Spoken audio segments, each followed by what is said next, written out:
get 1 out of 4 free articles. Hollywood writer's strike ends. Deal finalized after 148 days of work stoppage.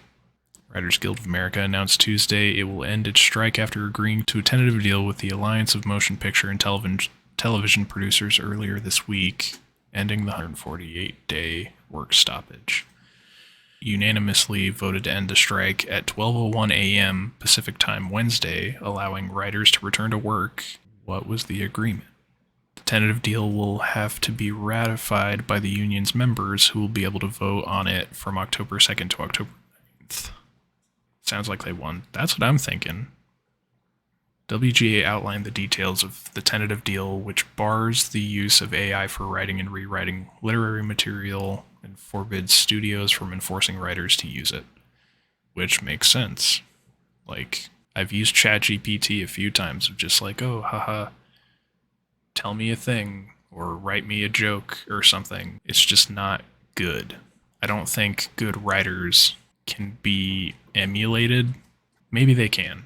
Maybe that's why it's such a big issue. But the deal, however, allows writers to choose the use of AI to aid their writing upon receiving consent for the same from studios. So writers can choose to use AI, but bars the use of AI for writing or rewriting literary material. So the studio can't at all. I'm not in the US, so I totally forgot why writer strike started.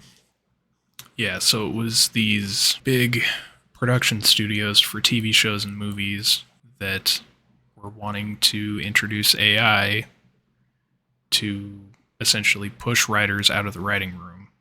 Also, writers not being paid residuals to the same standard that like actors do or companies do, where once a show like goes up and gets sold to be put on like Netflix and stuff, to my understanding, the writers didn't see a dime, which is shitty, because without writers, you wouldn't have had a movie or show. I do think that's odd, that it still allows the writers to use AI if they want, but just that the studios can't. I feel like it should just be off the table. The deal also offers increased compensation for the writers and adds new minimum staffing requirements for TV writer rooms based on their episode count. Okay, so I guess they got that. 11,500 strong membership for generating leverage with their participation in the work stoppage.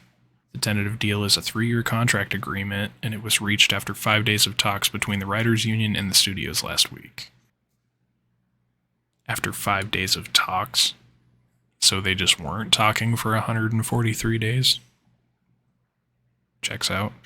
3.5%. Those are the minimum annual pay raises the writers will receive over the course of the 3-year contract, starting with a 5% raise immediately after the contract is ratified. Damn. If a show or film is viewed by 20% or more of the service's domestic subscribers in the first 90 days of release. Fuck that, I would have gone for more. If people are actively watching the shit that you created, and you were paid by a studio to create it, it just doesn't make sense. Like, you provided a service. The thing wouldn't exist if you didn't. I don't know. Other than, like, if you did it as a hobby, and it was just kind of like art project thing, where, like, you weren't really worried about it, but obviously there wouldn't have been a strike if people didn't worry about it.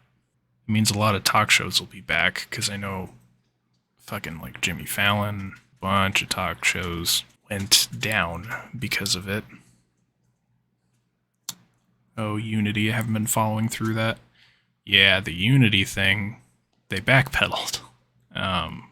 Short synopsis of that, it was either after 200,000 installs or like $20 million in profit, something along those lines, that they were going to start taking more money from the developer per install. And so no one was fucking happy about that. A bunch of companies that had used Unity that were just like, up yours, we're not using you anymore. The creators behind Cult of the Lamb even posted on Twitter, like, hey, grab Cult of the Lamb while you can. We were going to take it off of Steam. That's what it was.